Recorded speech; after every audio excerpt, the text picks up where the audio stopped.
Viewers அனைவருக்கும் வணக்கம். இன்னைக்கு ரொம்ப நம்ம உங்களுடைய டைம் எப்படி நம்ம சேவ் பண்ணலாம் இந்த கஸ்டம் லிஸ்ட் கிரியேட் பண்ணுறது மூலிமா அதை பற்றி தான் நம்ம பார்க்க போகிறோம். எக்ஸல் நீங்கள் யூஸ் பண்ணியிருந்தீங்களா, ஒரு ஆப்ஷன் நீங்கள் பார்த்துருப்பீங்க. 1 2 3 டைப் பண்ணிவிட்டு ட்ராக் பண்ணவே ரிமைனிங் இருக்க வேல்யூஸ் எல்லாமே 6 7 8 9 10 இதனுடைய எல்லா வேல்யூஸும் வரும். அது எப்படி வருதுன்னா அது டிஃபால்ட்டாக ஆல்ரெடி அசைன் பண்ணியிருக்கு. அதே மாதிரி இங்கே நீங்கள் ஒரு வேளை ரிப்பீட்டேட்டிவ் ஆக்டிவிட்டி ஏதாவது நீங்கள் பண்ணிகிட்டே இருக்கீங்க, மேனுவலாக டைப் பண்ணிட்டு இருக்கீங்கன்னா அது எல்லாத்துக்கும் நீங்கள் கஸ்டம் லிஸ்ட் கிரியேட் பண்ணிக்கலாம். அது எப்படி கிரியேட் பண்ணுறதுன்னு பார்க்கலாம். இங்கே ரியல் இன்ஸ்டன்ஸ் ஒன்று இருக்குது. என்னென்னா என்னுடைய வீக்கெண்ட் பேட்சஸில் அட்டன் பண்ணுறவங்க இவங்களுடைய லிஸ்ட் ஆஃப் நேம்ஸ் எல்லாம் இங்கே நான் டைப் பண்ணியிருக்கேன். நான் இவங்களுடைய names one or other activity எப்பயுமே நான் யூஸ் பண்ணிகிட்ருப்பேன். ஆனால் இதை நான் எப்பயுமே ஒரு டைமும் இதை டைப் பண்ணக்கூடாது.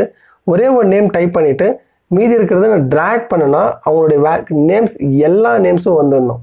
அதை எப்படி நம்ம பண்ணுறதுன்னு தான் ஸ்டெப் பை ஸ்டெப்பாக இப்போ நம்ம பார்க்கலாம். ஃபைல் கிளிக் பண்ணுங்கள், ஆப்ஷன் செலக்ட் பண்ணுங்கள். கீழே பாட்டமில் இருக்கிறது இந்த இடத்துல அட்வான்ஸ்ட் ஆப்ஷன் செலக்ட் பண்ணிவிட்டு கொஞ்சம் கீழே வாங்க. கீழே வந்த உடனே இந்த ஜென்ரலுக்கு கீழே எடிட் கஸ்டம் லிஸ்ட்னு ஒரு ஆப்ஷன் இருக்குது. இதை கிளிக் பண்ணுங்கள். இதை கிளிக் பண்ண உடனே இந்த கஸ்டம் லிஸ்ட் இருக்கிறது இதெல்லாம் ஆல்ரெடி டிஃபைன் ஆகிருக்கிறது. இப்போ நான் புதுசாக ஒன்று ஆட் பண்ண போகிறேன். என்னென்ன நேம்ஸ் நான் ஆட் பண்ணணும்? ஃபஸ்ட்டு நான் அஜித்ன்றதை நான் டைப் பண்ண போகிறேன். இவங்க எல்லாம் என்னுடைய இப்போ ட்ரைனிங்ஸில் அட்டன் பண்ண போகிறவங்க. ஸோ நான் அஜித் நான் டைப் பண்ணால் அனுஷா இதெல்லாம் என்னுடைய நேம் லிஸ்ட்டில் இப்போ நான் அப்டேட் பண்ணிகிட்ருக்கேன்.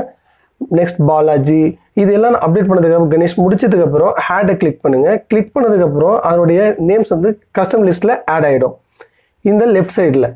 இப்போ ஓகே கொடுங்க, இன்னொரு டைம் ஓகே. ஸோ இதை நான் எல்லாம் டெலீட் பண்ணிவிட்டு நெக்ஸ்ட் இங்கன்னா அஜித் டைப் பண்ணுறேன். அஜித் மட்டும் நான் டைப் பண்ண போகிறேன். இப்போ இந்த நேம் என்ன பண்ணேன், நான் ட்ராக் பண்ணுறேன். அந்த பாட்டம் ஆஃப் திஸ் செல்லில் ரைட் சைடில் பாருங்கள், அந்த ட்ராக் இருக்குது, அதை அப்படியே ட்ராக் பண்ணுங்கள். எல்லா நேம்ஸும் வந்துச்சு பாருங்கள். ஒரே ஒரு நேம் தான் மட்டும் நான் டைப் பண்ணேன். இப்படி தான் நம்ம ஒரு கஸ்டம் லிஸ்ட்டை நம்ம கிரியேட் பண்ணுறது. ஒருவேளை இந்த கஸ்டம் லிஸ்ட் நேம் அதிகமாக இருந்தால் ஃபைல் ஆப்ஷன் இது கிளிக் பண்ணி அட்வான்ஸ்ட் ஆப்ஷன் செலக்ட் பண்ணிது நேம் லிஸ்ட் நம்மளுக்கு அதிகமாக இருக்கும்போது இந்த எடிட் கஸ்டம் லிஸ்ட் செலக்ட் பண்ணோம்னா ஏன்னா ஒன்று டைப் பண்ண முடியாது. இந்த எடிட் கஸ்டம் லிஸ்ட் செலக்ட் பண்ணிவிட்டு ஆல்ரெடி இருக்கிறத நான் ரிமூவ் பண்ணுறேன். ரிமூவ் பண்ணதுக்கப்புறம் இந்த லிஸ்ட் என்ட்ரிஸில் கீழே பாருங்கள், இந்த பாட்டம் ஆஃப் தி ஸ்க்ரீனில் இந்த இம்போர்ட் லிஸ்ட் ஃப்ரம் செல்ஸ் அதிக நேம்ஸ் இருக்கும்போது நம்மளால் டைப் பண்ண முடியாது. அப்போ இதனுடைய செல் ரேஞ்ச் அதை செலக்ட் பண்ணதுக்கப்புறம் இதோட டோட்டல் வேல்யூ ரேஞ்ச் நான் இங்கேருந்து செலக்ட் பண்ணுறேன். இந்த லிஸ்ட் ஆஃப் நேம்ஸை செலக்ட் பண்ணிட்டோம்னா டேரெக்டாக அப்படியே இம்போர்ட் பண்ணிக்கலாம். இந்த இம்போர்ட்டை கிளிக் பண்ண போகிறேன். கிளிக் பண்ணதுக்கப்புறம் இந்த நேம்ஸ் எல்லாமே லிஸ்ட் என்ட்ரிஸில் ஆட் ஆயிடுச்சு. இப்போ கிளிக் ஆன் ஆட்.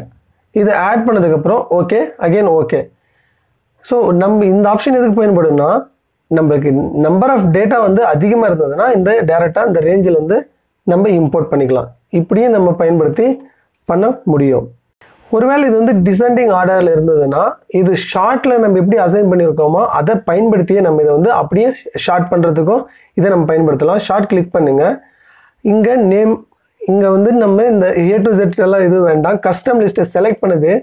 இந்த கஸ்டம் லிஸ்ட் கீழே இதை செலக்ட் பண்ணதுக்கப்புறம் இந்த அசைனிங் பிரகாரம் எனக்கு இது அப்படியே ஷார்ட் பண்ணணும். ஓகே, இங்கே பாருங்கள் எல்லாமே நம்ம எப்படி நம்ம அந்த வேல்யூ நம்ம அசைன் பண்ணியிருக்கோமா கஸ்டம் லிஸ்ட்டில் அதே மாதிரி இங்கே நம்மளுக்கு கம்ப்ளீட்டாக அப்படியே ஷார்ட் ஆயிடுச்சு.